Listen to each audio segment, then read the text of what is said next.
ॐ भूर्भुवः स्वः तत्सवितुर्वरेण्यं भर्गो देवस्य धीमहि धियो यो नः प्रचोदयात्। ॐ शान्ति शान्ति शान्तिः। नमस्ते मेरे प्यारे दोस्तों, मैं वेदांत अद्वैत वेदांत का बहुत ही प्राचीन और प्रसिद्ध ग्रंथ अष्टावक्र गीता का विस्तृत वर्णन और विवेचन करते हुए पहला वीडियो आपके कर कमलों में दे रहा हूँ। अष्टावक्र गीता अध्यात्म और आत्म विद्या का बहुत ही अद्भुत ग्रंथ है। पहला वीडियो हम शुरू करते हैं पहले श्लोक से। जनक उवाच, ये श्लोक महाराजा जनक ने अपने गुरु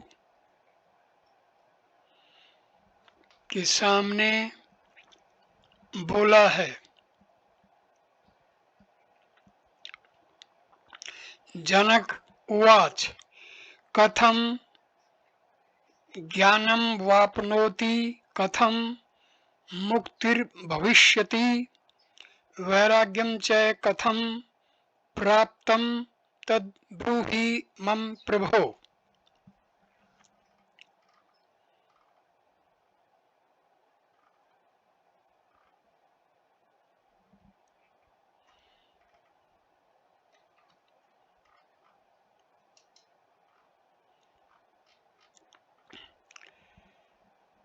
भावार्थ, राजा जनक जी अष्टावक्र जी से प्रथम 3 प्रश्नों को पूछते हैं।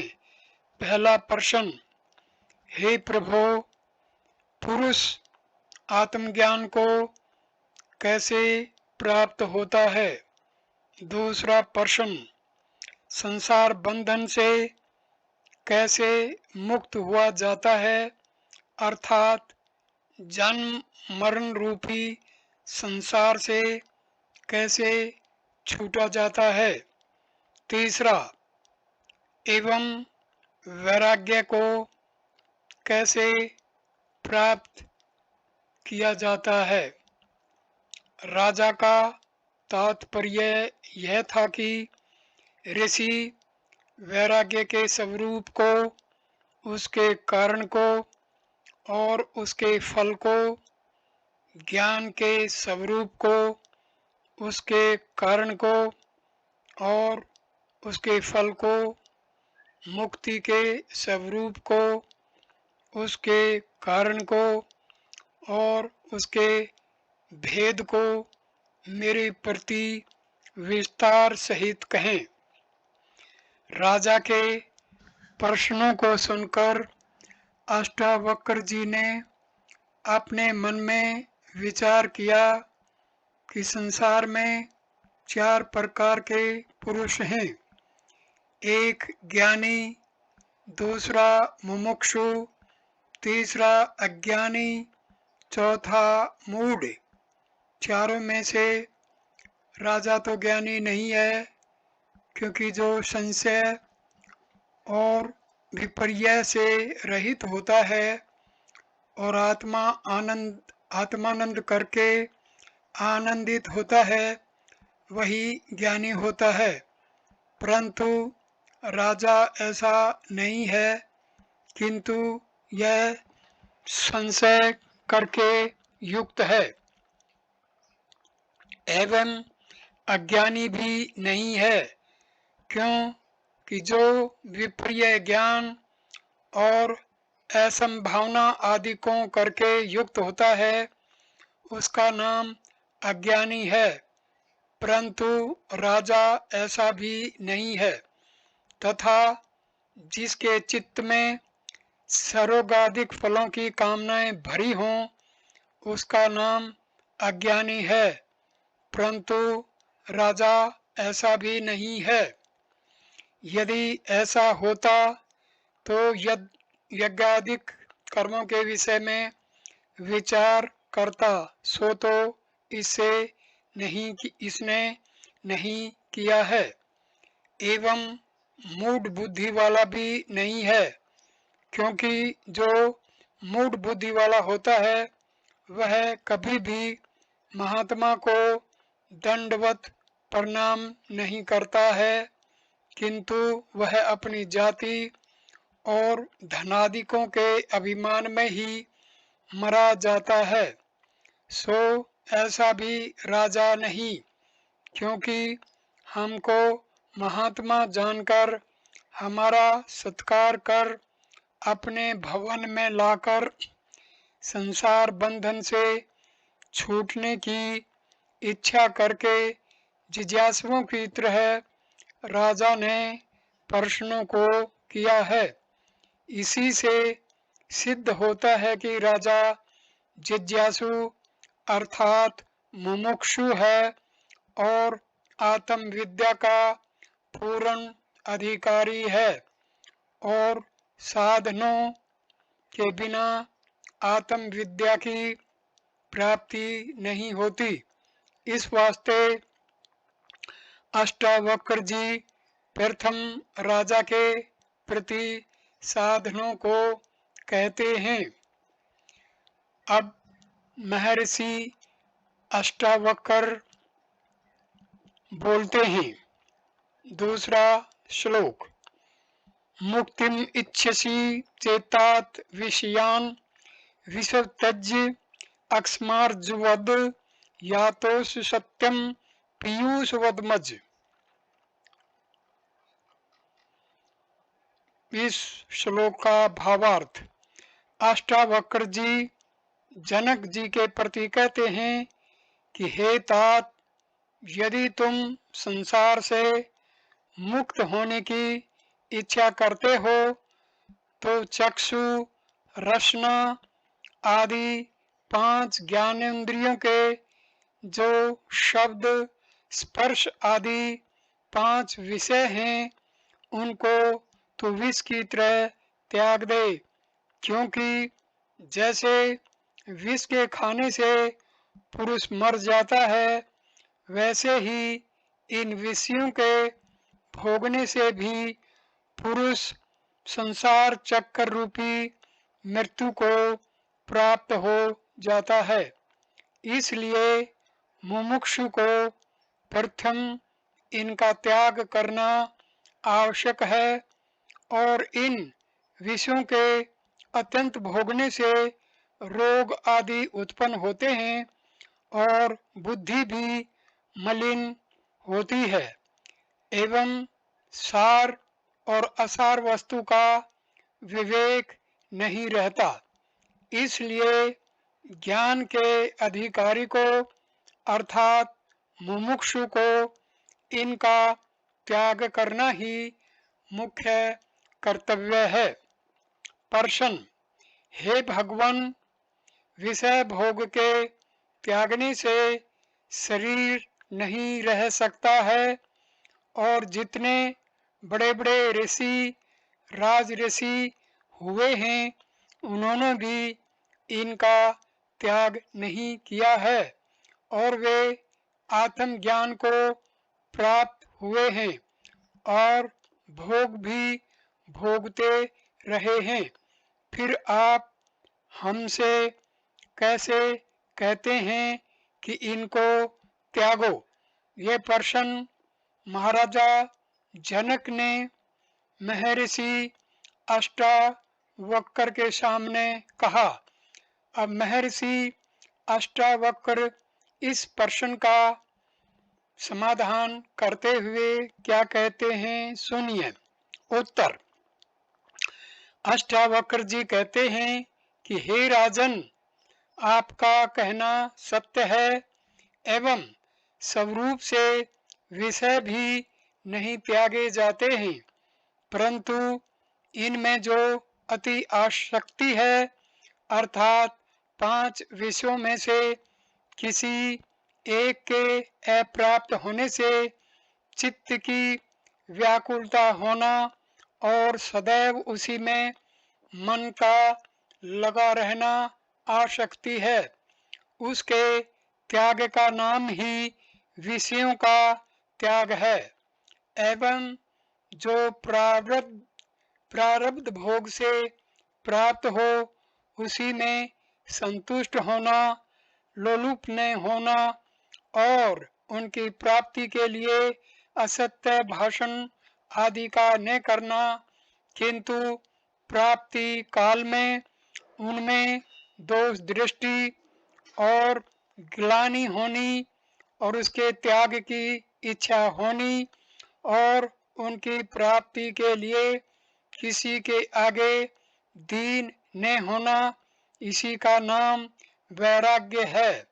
यह जनक जी के एक प्रश्न का उत्तर हुआ। अब महाराजा जनक अगला प्रश्न पूछते हुए कहते हैं, हे भगवान, संसार में नंगे रहने को भिक्षा मांगकर खाने वाले को लोग वैराग्यवान कहते हैं और उसमें जड़ भरत आदि को के दृष्टांत को देते हैं।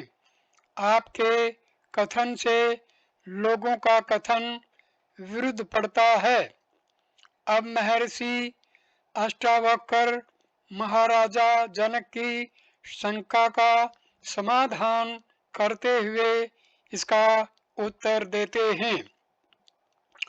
संसार में जो मूढ़ बुद्धि वाले हैं वे ही नंगे रहने वालों और मांग कर खाने वालों को वैराग्यवान जानते हैं और नंगों से कान फुकवा कर उनके पशु बनते हैं, परंतु युक्ति और प्रमाण से यह वार्ता विरुद्ध है। यदि नंगे रहने से ही वैराग्यवान होता हो तो सब पशु और पागल आदिकों को भी वैराग्यवान कहना चाहिए, पर ऐसा तो नहीं देखते हैं। और यदि मांग कर खाने से ही वैराग्यवान हो जावे तो सब दिन दरिद्रियों को भी वैराग्यवान कहना चाहिए, पर ऐसा तो नहीं कहते हैं। इन्हीं युक्तियों से सिद्ध होता है कि नंगा रहने और मांग कर खाने वाले का नाम वैराग्यवान नहीं। यदि कहो कि विचार पूर्वक नंगे रहने वाले का नाम वैराग्यवान है, यह भी वार्ता शास्त्र विरुद्ध है, क्योंकि विचार के साथ इस वार्ता का विरोध आता है। जहाँ पर प्रकाश रहता है वहाँ पर तम नहीं रहता। ये दोनों जैसे परस्पर विरोधी हैं, वैसे सत्व गुण का कार्य सत्य और मिथ्या का विवेचन रूपी विचार है और तमोगुण का कार्य नंगा रहना है। देखिए, वर्ष के 12 महीनों में नंगे रहने वालों के शरीर को कष्ट होता है। सर्दी के मौसम में सर्दी के मारे उनके होश बिगड़ते हैं और उनके हृदय में विचार उत्पन्न भी नहीं हो सकता है। एवं गर्मी और बरसात में मच्छर काट काट खाते हैं, अतः सदैव उनकी वृत्ति दुखाकार बनी रहती है। विचार का गंध मात्र भी नहीं रहता तथा श्रुति से भी विरोध आता है। आत्मानं चेद्विजात्यन् यादमस्मिति पुरुषः किमिच्छने कस्य कामाय शरीरम अनुसंजव्रेत। यदि विद्वान ने आत्मा को जान लिया कि यह आत्मा ब्रह्म मैं ही हूँ, तब किसकी इच्छा करता हुआ और किस कामना के लिए शरीर को तपावेगा, किंतु कदापि नहीं तपावेगा। और गीता में भी भगवान ने इसको तामसी तप लिखा है। इसी से साबित होता है कि नंगे रहने वाले का नाम वैराग्यवान नहीं है और नंगे रहने का नाम वैराग्य नहीं है, किंतु केवल मूर्खों को पशु बनाने के वास्ते नंगा रहना है। एवं सकामी इस तरह के व्यवहार को करता है, निष्कामी नहीं करता है। तथा जड़ भरत आदिकों को अपने पूर्व जन्म का वृत्तांत याद था। एक मृगी के बच्चे के साथ स्नेह करने से उनको मृग के 3 जन्म लेने पड़े थे। इसी वास्ते वह संग दोष से डरते हुए असंग होकर रहते थे। पंचदशी का श्लोक क्या कहता है? नय्य आहारादि संतज्य भारतादि स्थिति कवचित काष्ठ पाषाणवत किंतु संग भित्या उदासते। जड़ भरतादि खान पहरान आदिकों को त्याग करके कहीं भी नहीं रहे हैं, किंतु पत्थर और लकड़ी की तरह जड़ होकर संग से डरते हुए उदासीन हो करके रहे हैं। जब तक देह के साथ आत्मा का तादात्म्य अध्यास बना है, तब तक तो नंगा रहना दुख का और मूर्खता का ही कारण है। जब अध्यास नहीं रहेगा, तब इसको नंगे रहने से दुख भी नहीं होगा। आत्मा के साक्षात्कार होने से जब मन उस महान ब्रह्मानंद में डूब जाता है, तब शरीर आदिकों के साथ अध्यास नहीं रहता है और ने विशेष करके संसार के पदार्थों का उस पुरुष को ज्ञान रहता है। मदिरा करके उन्मुक्त को जैसे शरीर की और वस्त्र आदिकों की खबर नहीं रहती है, वैसे ही जीवन मुक्त ज्ञानी की वृत्ति केवल आत्माकार रहती है। उसको भी शरीर आदिकों की खबर नहीं रहती है। ऐसी अवस्था जीवन मुक्त की लिखी हुई है, मुमुक्षु वैराग्यवान की नहीं लिखी, क्योंकि उसको संसार के पदार्थों का ज्ञान ज्यों का त्यों बना रहता है। संसार के पदार्थों में दोष दृष्टि और गिलानी का नाम ही वैराग्य है और खोटे पुरुषों के संग से डरकर महात्माओं का संग करने वाला अक्षमा, कोमलता, दया और सत्य भाषणादिक गुणों को अमृतवत पान करने अर्थात धारण करने वाले का नाम वैराग्यवान है और वही ज्ञान का अधिकारी है। अष्टावक्र जी जनक जी के प्रति वैराग्य के स्वरूप को कहकर राजा के द्वितीय प्रश्न के उत्तर को कहते हैं। न पृथ्वी न जलम न अग्निर्न वायुर्दोर्वा भवान एषाम साक्षिण आत्मानं चिद्रूपम विद्धि मुक्तये। इसका भावार्थ, दूसरा प्रश्न राजा का यह था कि पुरुष आत्मज्ञान को कैसे प्राप्त होता है, अर्थात ज्ञान का स्वरूप क्या है। इसके उत्तर में ऋषि अष्टावक्र जी कहते हैं कि अनादि काल से देह आदिकों के साथ जो आत्मा का तादात्म्य अध्यास हो रहा है, उस अध्यास से ही पुरुष देह को आत्मा मानता है और इसी से जन्म मरण रूपी संसार चक्र में पुनः पुनः भ्रमण करता रहता है। उस अध्यास का कारण अज्ञान है। उस अज्ञान की निवृत्ति आत्मज्ञान करके होती है और अज्ञान की निवृत्ति से अध्यास की भी निवृत्ति होती है।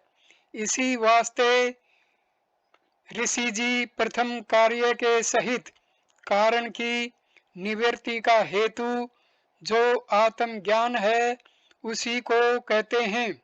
हे राजन, तुम पृथ्वी नहीं हो और न तुम जल रूप हो, न अग्नि रूप हो, न वायु रूप हो और न आकाश रूप हो, अर्थात इन 5 तत्वों में से कोई भी तत्व तुम्हारा स्वरूप नहीं है। और पांचों तत्वों का समुदाय रूप इंद्रियों का विषय जो यह स्थूल शरीर है, वह भी तुम नहीं हो, क्योंकि शरीर अक्षण अक्षण में परिणाम को प्राप्त होता जाता है। जो बाल अवस्था का शरीर होता है वह कुमार अवस्था में नहीं रहता है। कुमार अवस्था वाला शरीर युवा अवस्था में नहीं रहता। युवा अवस्था वाला शरीर वृद्ध अवस्था में नहीं रहता और आत्मा सब अवस्थाओं में एक ही ज्यों का त्यों रहता है। इस वास्ते युवा और वृद्धावस्था में प्रत्यभिज्ञा ज्ञान भी होता है, अर्थात पुरुष कहता है कि मैंने बाल्यावस्था में माता और पिता का अनुभव किया, कुमारावस्था में खेलता रहा, युवा अवस्था में स्त्री के साथ शयन किया। अब देखिए अवस्थाएं सब बदली जाती हैं, पर अवस्था का अनुभव करने वाला आत्मा नहीं बदलता, किंतु एक रस ज्यों का त्यों ही रहता है। यदि अवस्था के साथ आत्मा भी बदलता जाता तब प्रतिभिज्ञा ज्ञान कदापि न होता, क्योंकि ऐसा नियम है कि जो अनुभव का कर्ता होता है वही स्मृति और प्रतिभ्यगा का भी कर्ता होता है। दूसरे के देखे हुए पदार्थों का स्मरण दूसरे को नहीं होता है। इसी से सिद्ध होता है कि आत्मा देह आदिकों से भिन्न है और देह आदिकों का साक्षी भी है। जो देह आदिकों से भिन्न है और देह आदिकों का साक्षी भी है, हे राजन, उसी चिद्रूप को तुम अपना आत्मा जानो। जैसे घर वाला पुरुष कहता है मेरा घर है, पलंग है और मेरा बिछौना है, और वह पुरुष घर और पलंग आदि से जैसे जुदा है, वैसे पुरुष कहता है यह मेरा शरीर है, ये मेरे इंद्रियादिक हैं। जो शरीर और इंद्रियों का अनुभव करने वाला आत्मा है वह शरीर इंद्रियादिकों से भिन्न है और उनका साक्षी है। श्रुति कहती है अयम आत्मा ब्रह्म, जो यह प्रत्यक्ष तुम्हारा आत्मा है यही ब्रह्म है, यही ईश्वर है। अष्टावक्र जी कहते हैं कि हे जनक, पृथ्वी आदिक पांच भूत और उनका कार्य, स्थूल शरीर तथा इंद्रिय और उनके विषय, शब्दादिक, इन सब से तू न्यारा है और सबका तू साक्षी है। ऐसे निश्चय का नाम ही आत्म ज्ञान है। आत्म ज्ञान के स्वरूप को अष्टावक्र जी जनक जी के प्रति कहकर अब मुक्ति के स्वरूप तथा उपाय को कहते हैं। यदि देहम पृथक कृत्य चित्ती विश्राम में तिष्ठसि अधुनैव सुखी शांतः बंध मुक्तो भविष्यसि। इस श्लोक का भावार्थ, हे राजन, जब तू देह से आत्मा को पृथक विचार करके और अपने आत्मा में चित्त को स्थिर करके स्थिर हो जाएगा, तब तू सुख और शांति को प्राप्त होवेगा। जब तक चिद जड़ ग्रंथि का नाश नहीं होता है, अर्थात परस्पर के अध्यास का नाश नहीं होता है, तब तक ही जीव बंधन में है। जिस काल में अध्यास का नाश हो जाता है, उसी काल में जीव मुक्त होता है। शिव गीता में भी इस वार्ता को कहा गया है। शिव गीता का श्लोक 1, मोक्षस्य न हि वासो अस्ति निग्राम अंतरमेव वा अज्ञान हृदय ग्रंथि नाशो मोक्ष इति स्मृतः है। मोक्ष का किसी लोकांतर में निवास नहीं है और न किसी ग्रह या ग्राम के भीतर मोक्ष का निवास है, किंतु चिद जड़ ग्रंथि का नाश ही मोक्ष है। अर्थात जड़ चेतन का जो परस्पर अध्यास है, उस अध्यास करके जो जड़ अंतःकरण के कर्तृत्व भोक्तृत्व आदिक धर्म हैं, वे आत्मा में प्रतीत होते हैं, एवं आत्मा के जो चेतनता आदिक धर्म हैं, वे भी अग्नि में तपाए हुए लोह पिंड की तरह अंतःकरण में प्रतीत होने लगते हैं।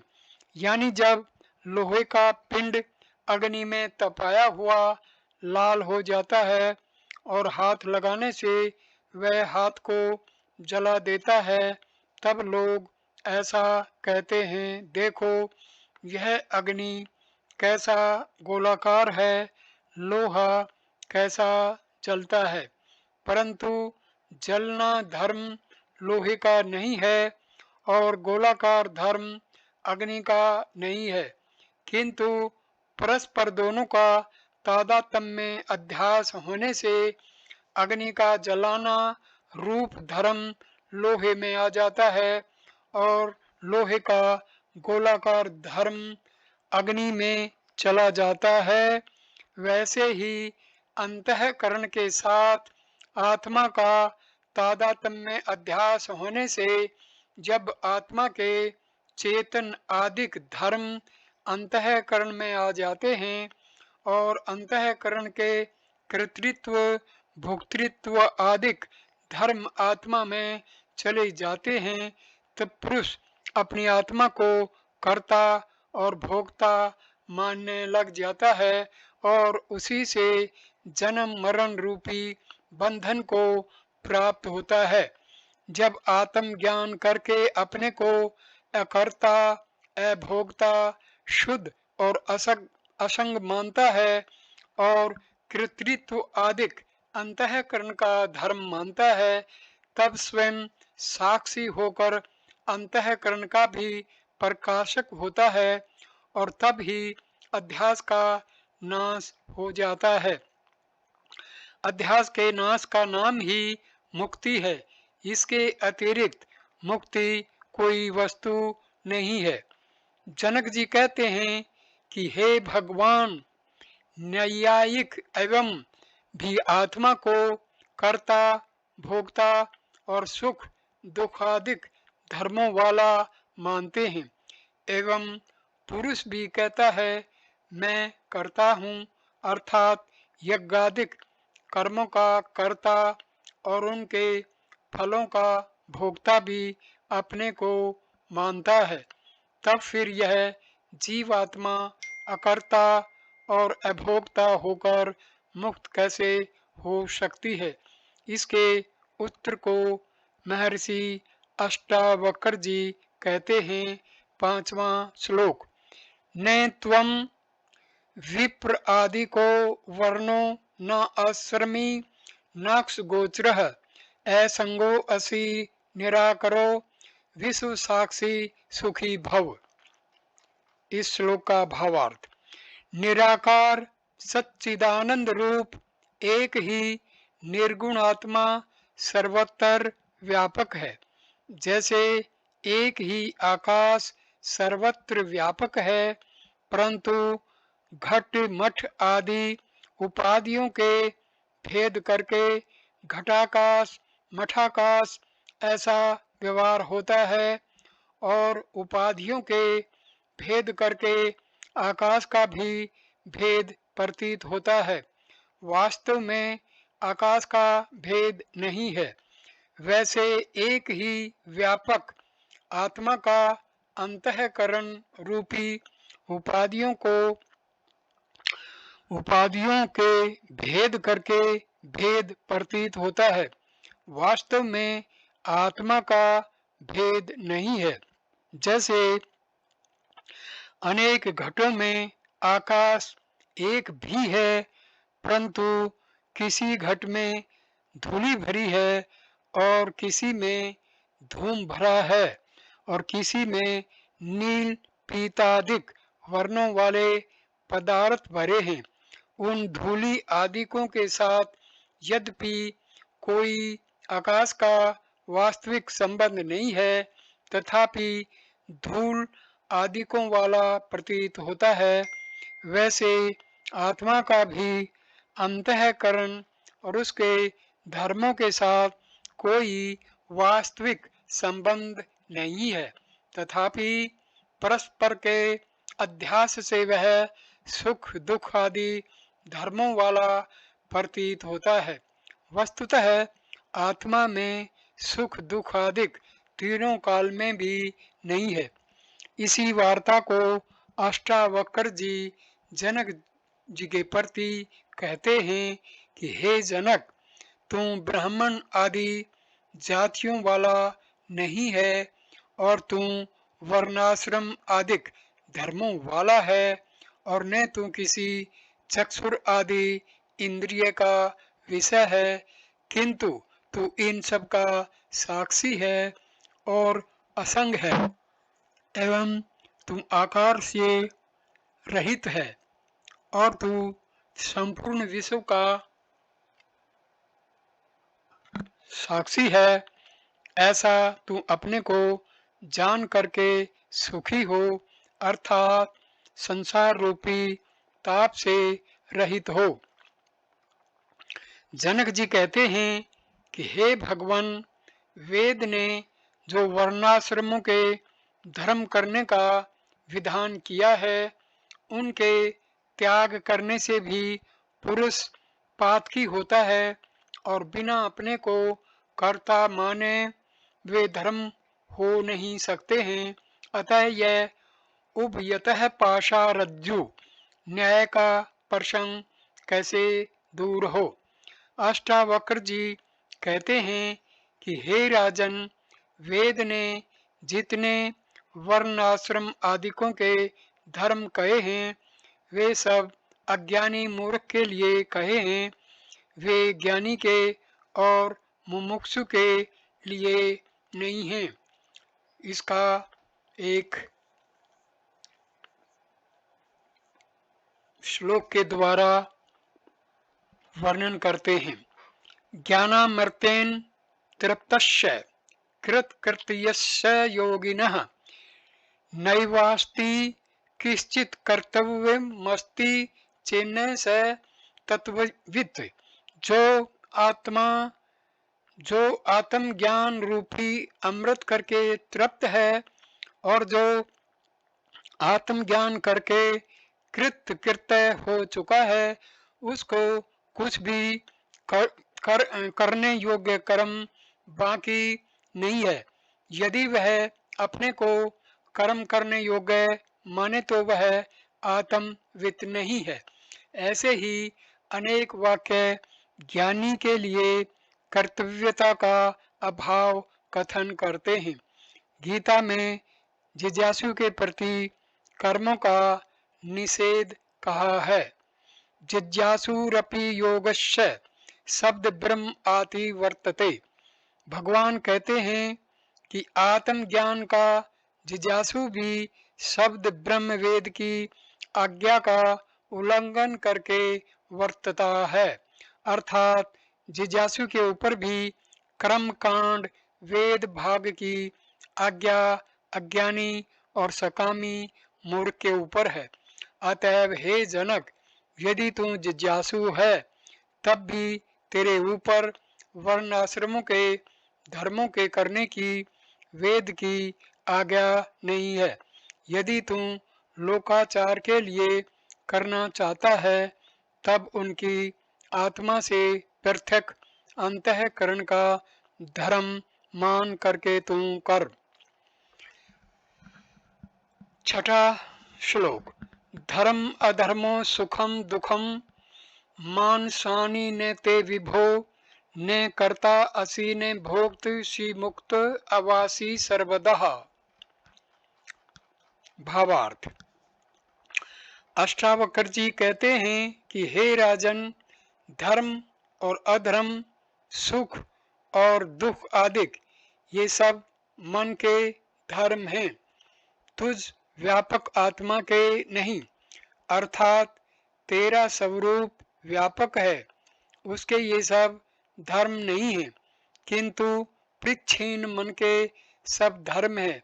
अतएव न तू करता है और न तू भोगता है, किंतु तू सर्वदा मुक्त स्वरूप है।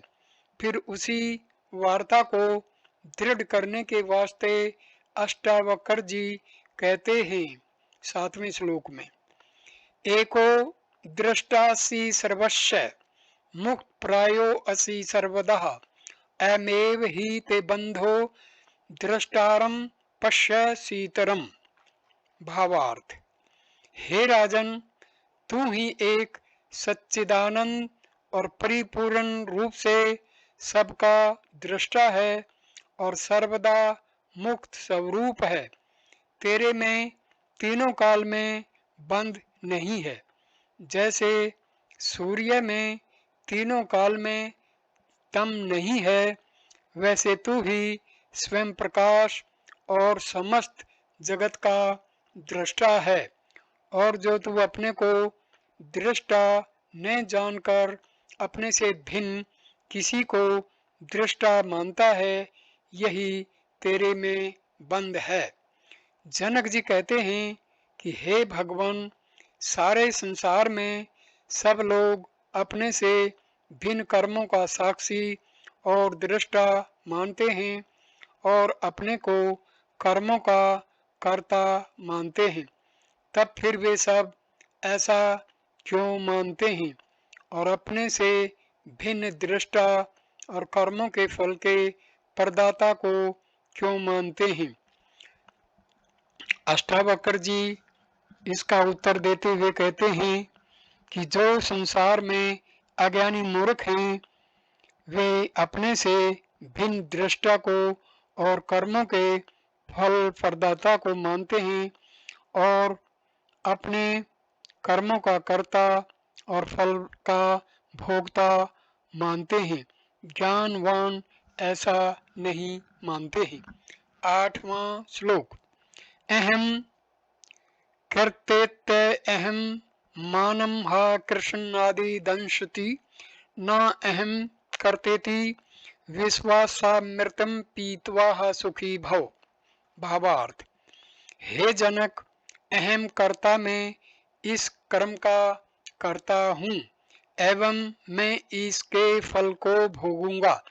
यह जो अहंकार रूपी काला सर्प है, इसी करके डसा हुआ सारा संसार जन्म मरण रूपी चक्कर में पड़कर भटकता रहता है और तू भी इस अहंकार रूपी सर्प करके डसा हुआ अपने को करता और भोगता मानता है।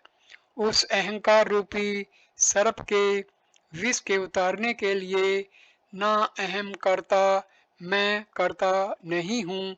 जब ऐसे निश्चय रूपी अमृत को तू पान करेगा तब तू सुखी होवेगा, अन्यथा किसी प्रकार से भी तू सुखी नहीं हो सकता। जनक जी कहते हैं कि पूर्वोक्त अमृत को मैं कैसे पान करूं? इसके उत्तर में कहते हैं, अब महर्षि का उत्तर 9वें श्लोक में मिलता है। एको विशुद्ध बुद्धो है मिति निश्चय वही न प्रज्वाल्या ज्ञान गहनम वीत शोक है सुखी भव। भावार्थ, अष्टावक्र जी कहते हैं कि हे जनक, तू इस प्रकार के निश्चय रूपी अमृत को पी करके मैं एक हूँ अर्थात सजातीय विजातीय स्वगत भेद से रहित हूँ, क्योंकि एक वृक्ष का जो वृक्षांतर से भेद है वह सजातीय भेद कहा जाता है और वृक्ष का जो घटा घटा आदिकों से भेद है उसका नाम विजातीय भेद है और वृक्ष का जो अपने शाखा आदिकों से भेद है वह स्वगत भेद कहा जाता है। यह आत्मा तो ऐसा नहीं है, क्योंकि एक ही आत्मा सारे जगत में व्यापक है। वह पारमार्थिक सत्ता वाला है और नित्य है। इसके अतिरिक्त कोई दूसरा ऐसा नहीं है। इस वास्ते आत्मा में सजातीय भेद नहीं है और परिच्छिन्न व्यवहारिक सत्ता वालों में सजातीय भेद रहता है और आत्मा से भिन्न कोई भी पदार्थ पारमार्थिक सत्ता वाला नहीं है। अतएव आत्मा से भिन्न सब मिथ्या हैं, क्योंकि कहा गया है ब्रह्म भिन्नम सर्वम मिथ्या ब्रह्म भिन्नत्वात्। ब्रह्म से भिन्न सारा जगत ब्रह्म से पृथक होने के कारण शक्ति में रजत की तरह मिथ्या है। इस अनुमान प्रमाण से जगत का मिथ्यात्व सिद्ध होता है और इसी से आत्मा में विजातीय भेद भी नहीं है। आत्मा निश्चय है, इस वास्ते उसमें स्वगत भेद भी नहीं है, क्योंकि स्वगत भेद सावयव पदार्थों में होता है। आत्मा देश काल और वस्तु के परिच्छेद से रहित है, क्योंकि देश काल और वस्तु का परिच्छेद परिच्छिन्न पदार्थ में ही रहता है, व्यापक में नहीं रहता। जो वस्तु किसी काल में हो और किसी काल में न हो वह वस्तु काल परिच्छेद वाली कहलाती है। ऐसे घटपटादिक पदार्थ ही हैं।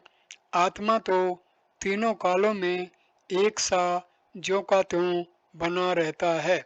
इस वास्ते काल परिच्छेद से आत्मा रहित है।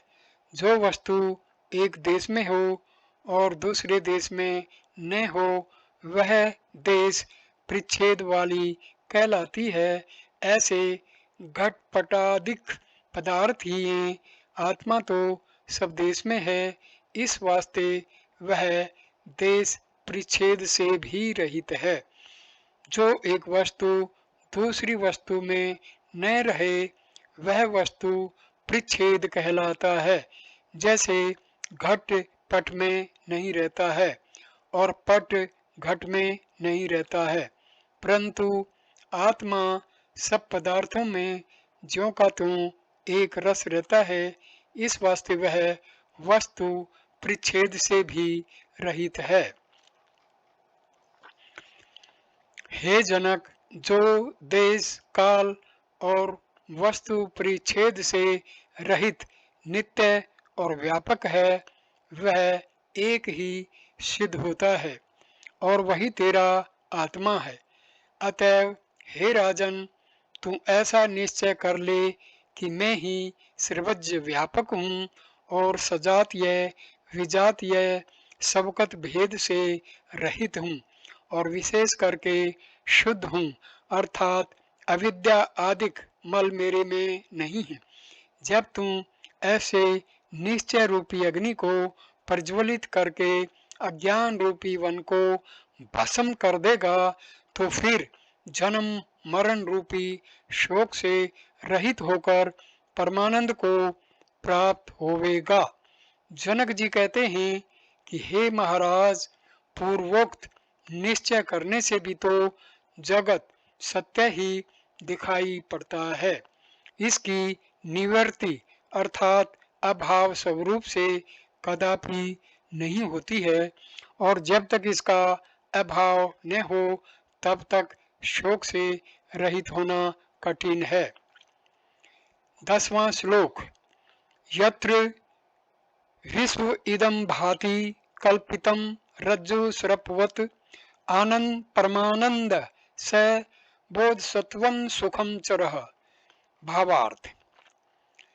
अष्टावक्र मुनि समझाते हुए कहते हैं कि हे राजन, जिस ब्रह्म आत्मा में यह जगत रज्जु में सर्प की तरह कल्पित प्रतीत होता है, वह आत्मा आनंद स्वरूप है। जैसे रज्जु के अज्ञान करके मंद अंधकार में रज्जु ही सर्प रूप प्रतीत होती है या रज्जु में सर्प प्रतीत होता है, वास्तव में न तो रज्जु सर्प स्वरूप है और न रज्जु में सर्प है और न रज्जु में सर्प पूर्व था, न आगे होवेगा और न वर्तमान काल में है, किंतु रज्जु के अज्ञान करके और मंद अंधकार आदि सहकारी कारणों द्वारा पुरुष को भ्रांति से रज्जु में सर्प प्रतीत होता है और उसी मिथ्या सर्प को देख करके पुरुष भागता, गिर पड़ता और डरता है। जब कोई रज्जु का ज्ञाता उससे कहता है कि यह सर्प नहीं है किंतु रज्जु यानी रस्सी है, इसको तुम क्यों डरता है, तब उसके भ्रम और भय आदि सब दूर हो जाते हैं। वैसे ही आत्मा के स्वरूप के अज्ञान करके पुरुष को जगत भासता है एवं जन्म मरण के भय आदिक भी भासते हैं। जब ब्रह्मविद गुरु उपदेश करता है कि तू ही ब्रह्म है, तेरे को अपने स्वरूप के अज्ञान के कारण यह जगत प्रतीत हो रहा है और वास्तव में यह जगत मिथ्या है एवं तीनों कालों में तेरे लिए नहीं है। जैसे निद्रा रूपी दोष करके पुरुष स्वप्न में अनेक प्रकार के सिंह व्याघ्रादिकों को रचता है और आप ही उनसे भय को प्राप्त होता है। जब निद्रा दूर हो जाती है तब उन कल्पित सिंहादिकों का भी नाश हो जाता है। वैसे ही हे जनक, तेरे ही अज्ञान करके यह संपूर्ण जगत उत्पन्न हुआ है और जब तू अपने स्वरूप को यथार्थ रूप से जान लेवेगा तब जगत का भी अभाव हो जाएगा। प्रश्न। महाराजा जनक प्रश्न करते हैं महर्षि अष्टावक्र को, हे भगवान, यदि आत्म ज्ञान करके अज्ञान और अज्ञान के कार्य रूप जगत का नाश हो जाता तब तो अब तक जगत ने बना रहता, क्योंकि बहुत ज्ञानवान हो चुके हैं उनमें से एक के ज्ञान करके कारण के सहित कार्य रूपी जगत का यदि नाश हो जाता, तब तो फिर अस्म आदिक सब जीव और वृक्ष आदिक सृष्टि भी न होती। परंतु ऐसा तो नहीं देखते हैं, किंतु जगत का त्यों ही बना है। तब फिर आप कैसे कहते हैं कि अज्ञान के नाश से जगत का नाश हो जाता है? इसका उत्तर महर्षि अष्टावक्र इस प्रकार देते हैं। अष्टावक्र जी कहते हैं कि हे राजन, जैसे जल की इच्छा करके पुरुष मरु मरीचिका के जल को देखकर उसके पास जाने का उद्योग करता है, परंतु जब आगे उसको जल नहीं मिलता है, तब किसी के बताने से जान लेता है कि यह भ्रम करके जो जल मुझे दिखाई देता था वह जल नहीं है।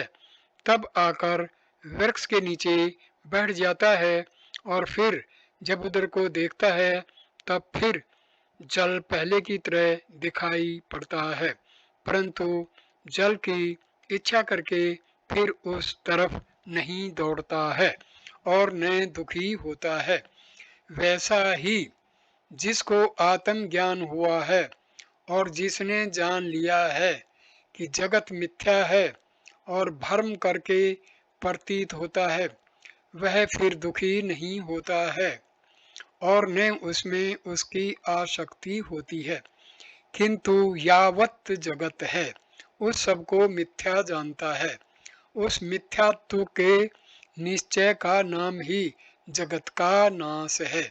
यद्यपि स्वरूप से इसका कदापि नाश नहीं होता है, किंतु यह अथाह रूप से सदा बना ही रहता है। हे जनक, जिसने अपने आत्मा को सत्य चित्त और आनंद रूप करके जान लिया है, वह फिर जन्म मरण रूपी बंध को नहीं प्राप्त होता है।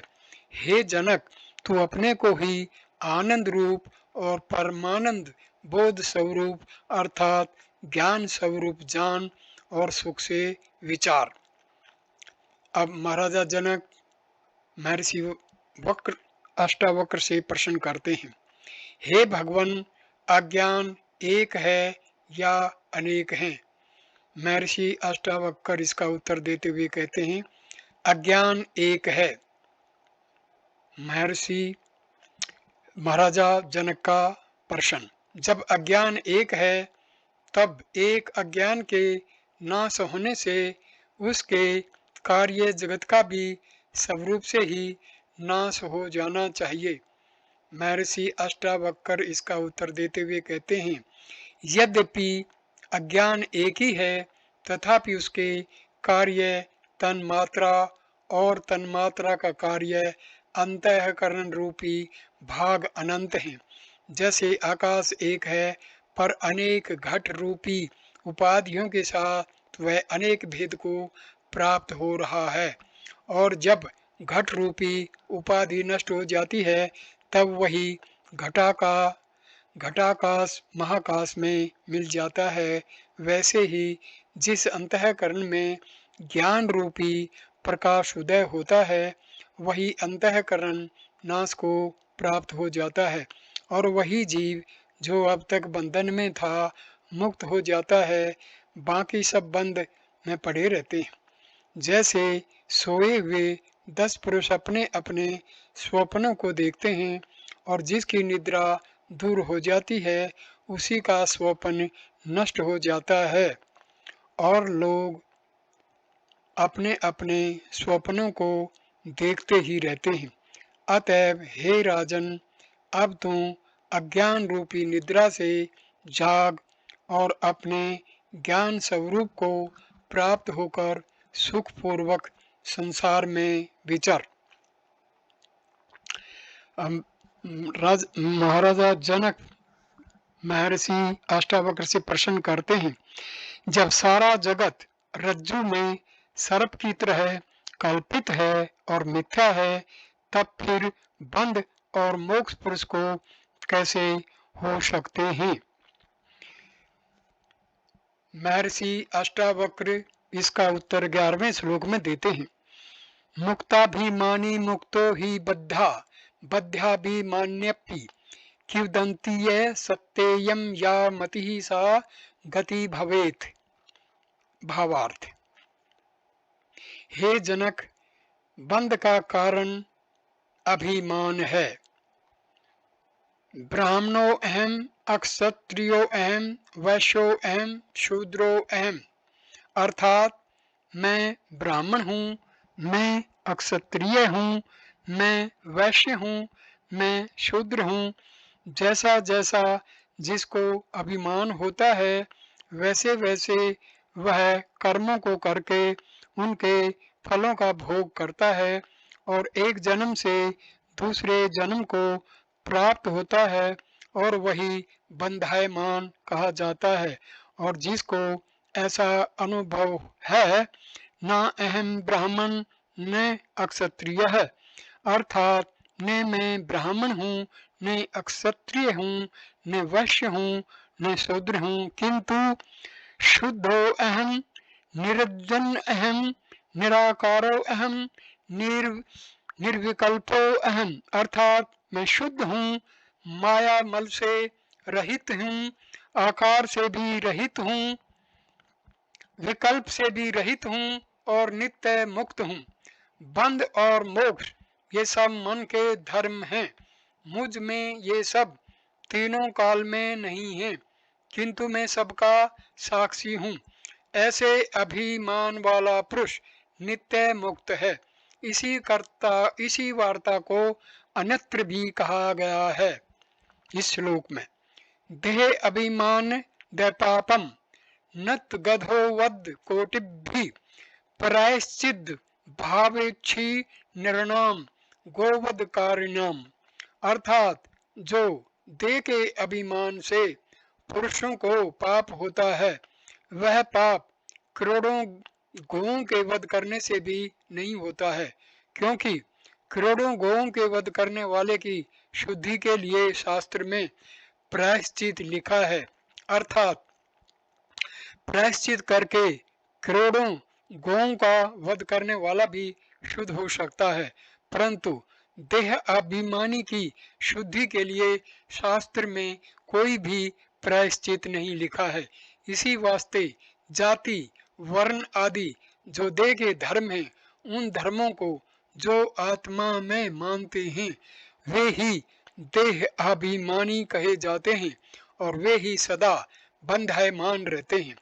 अर्थात और जो जाति वर्णों के धर्मों को आत्मा में नहीं मानते हैं किंतु अपनी आत्मा को असंग नित्य मुक्त और शुद्ध मानते हैं, वे नित्य ही मुक्त हैं। क्योंकि हे राजन, शास्त्रों में दो दृष्टि कही गई है, एक तो शास्त्र दृष्टि, दूसरी लौकिक दृष्टि। शास्त्र दृष्टि से तो देह आदि के चरम के अभिमानी का नाम ही चमार है, क्योंकि अपने को चरम का अभिमानी मानता है। देहो अहम, और जो चरम के अभिमान से रहित हैं वही अपने को देह आदिकों से भिन्न नित्य शुद्ध और बुद्ध मानता है, वही मुक्त है।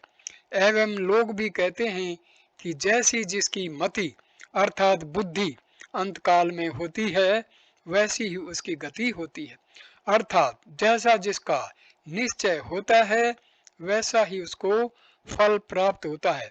अतएव हे राजन, तू भी अपने को शुद्ध बुद्ध और मुक्त रूप निश्चय कर।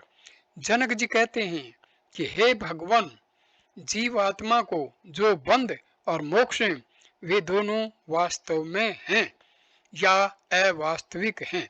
यदि बंध वास्तव में हो तब तो उसकी निवृत्ति कदापित न होनी चाहिए। यदि मोक्ष ही वास्तविक हो तो जीव को बंध कदापित न होना चाहिए। इस शंका के उत्तर को आगे वाले वाक्य करके अष्टावक्र जी कहते हैं। 12वां श्लोक। आत्मा साक्षी विभु पूर्ण एको मुक्त मुक्तश्चिक्रियः असंगो निस्पृह शांतो भरमा असंसारवानिवः। भावार्थ, हे जनक, बंध और मोक्ष दोनों अवास्तविक हैं और केवल अपने स्वरूप की अज्ञानता से देह आदिकों में अभिमान करके जीव अपने को बंधाय मान करके मुक्त होने की इच्छा करता है। वास्तव में न उसमें बंध है न मोक्ष है। जीव आत्मा है, एक है, पूर्ण है, मुक्त है, असंग है, निष्प्रह है और शांत है। भ्रम करके संसार वाला भान होता है। वास्तव में उसमें संसार तीनों कालों में नहीं है। इसमें एक दृष्टांत कहते हैं। एक पुरुष का नाम बेवकूफ था और उसकी स्त्री का नाम फजीती था। एक दिन उसकी स्त्री उसके साथ लड़ाई झगड़ा करके कहीं चली गई। तदंतर वह स्त्री खोजने के लिए जंगल में गया। वहां पर एक तपस्वी उसको मिला और उससे पूछा कि तू जंगल में क्यों घूमता है। उसने कहा कि मैं अपनी स्त्री को खोजता हूँ। तब उस तपस्वी ने कहा कि तुम्हारी स्त्री का क्या नाम है और तुम्हारा क्या नाम है। तब उसने कहा कि मेरा नाम बेवकूफ है और मेरी स्त्री का नाम फजीती है। तब उसने कहा, बेवकूफ को फजीतियों की क्या कमती है। जहाँ पर जावेगा वहाँ पर उस बेवकूफ को फजीती मिल जावेगी। दृष्टांत में जब तक जीव अज्ञानी मूर्ख बना है तब तक इसको जन्म मरण रूपी फजीतियों की क्या कमती है। जब ज्ञानवान होगा तब बंध से रहित हो जाएगा। जनक जी कहते हैं कि हे भगवान, न्यायिक लोग आत्मा का वास्तविक बंध मोक्ष मानते हैं, उनका मानना ठीक है या नहीं। अष्टावक्र जी कहते हैं कि हे राजन, न्यायिक आदिकों का कथन सर्वयुक्ति और वेद से विरुद्ध है। यदि आत्मा को वास्तविक बंध होता है तब उसकी निवृत्ति कदापि न होती और साधन भी सब विरत हो जाते, पर ऐसा तो नहीं है, क्योंकि वेद इसकी निवृत्ति को लिखता है और आत्मा वास्तव में संसारी नहीं है। इसी में 10 हेतुओं को दिखाते हैं। एक, अहंकार आदि का भी आत्मा साक्षी है पर कर्ता नहीं है। दूसरा, आत्मा विभु अर्थात सर्व का अधिष्ठान है। दूसरा, आत्मा एक है अर्थात सजातीय और विजातीय स्वगत भेद से रहित है। चौथा, आत्मा मुक्त है अर्थात माया और माया के कार्य देह आदिकों से भी रहित है। पांचवा, आत्मा चित्त है अर्थात चैतन्य स्वरूप है। छठा, आत्मा अक्रिय है अर्थात चेष्टा से रहित है, क्योंकि परिच्छिन्न में चेष्टा अर्थात क्रिया होती है, व्यापक में नहीं होती। सातवां, आत्मा असंग है अर्थात संपूर्ण संबंधों से रहित है। आठवां, आत्मा निष्प्रह है अर्थात विषयों की अभिलाषा से भी रहित है। नौवां, आत्मा शांत है अर्थात प्रवृत्ति और निवृत्ति देह आदि अंतःकरण के धर्मों से रहित है। 10वां, आत्मा केवल भ्रम के कारण संसार वाला भाषित होता है। इन 10 हेतुओं करके आत्मा वास्तव में संसारी नहीं हो सकता। असंगो हयम पुरुष, यह आत्मा असंग है। न जायते म्रियते व कदाचित, अर्थात आत्मा वास्तव में न जन्म लेता है न मरता है। यह गीता वाक्य और अनेक श्रुति वाक्य भी आत्मा की असंगता में प्रमाण है। इसी से न्यायिक आदि मिथ्यावादी सिद्ध होते हैं। मैं परिच्छिन्न हूँ, मेरे ये देह आदिक हैं, मैं सुखी हूँ, मैं दुखी हूँ। इस तरह के जो अंतःकरण के धर्मों को अध्यास करके आत्मा में जीवों ने मान रखा है, उस अध्यास रूपी भ्रम की निवृत्ति तो एक बार असंग आत्मा के उपदेश करने से नहीं होती है। इसी पर व्यास भगवान ने सूत्र में कहा है, आवर्तिर रस कर्दुपदेशात, ज्ञान की स्थिति के लिए श्रवण मनन आदिकों की आवृत्ति पुनः पुनः करे, क्योंकि उद्दालक ने अपने पुत्र के प्रति 9 बार तत्वमसि महावाक्य का उपदेश किया है। बारंबार श्रवणादिकों के करने से चित्त की वृत्ति विजातीय भावना का त्याग करके सजातीय भावना वाली होकर आत्माकार हो जाती है। इसी वास्ते जनक जी को पुनः पुनः आत्मज्ञान का उपदेश अष्टावक्र जी करते हैं। अब इस वीडियो को मैं यहीं विराम देता हूँ। दूसरा वीडियो हम 13वें श्लोक से शुरू करेंगे। वीडियो देखने के लिए धन्यवाद। नमस्ते, नमस्कार मेरे प्यारे दोस्तों।